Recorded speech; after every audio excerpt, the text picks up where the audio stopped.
പട്ടികജാതി പട്ടികവർഗ വിഭാഗത്തിന്റെ ഉന്നമനത്തിന് തുരങ്കം വെക്കുന്ന നിലപാടാണ് അടൂർ ഗോപാലകൃഷ്ണൻ പറഞ്ഞതെന്ന് Kerala Sangeetha Nataka academy vice chairperson Pushpavathy പൂയിപ്പാടത്ത്.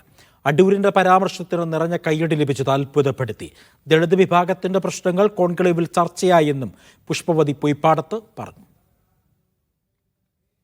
നമ്മുടെ ഇടതുപക്ഷ സർക്കാരിന്റെ പോളിസി ഉണ്ടല്ലോ, അതിനെ തുരങ്കം വെക്കുന്ന രീതിയിലുള്ള ഒരു മറുപടിയാണ്, ഒരു സമീപനമായിരുന്നു അദ്ദേഹത്തിന്റെ ഭാഗത്തു നിന്നുണ്ടായത്. തീർച്ചയായിട്ടും അത് എതിർക്കപ്പെടേണ്ടതാണ്.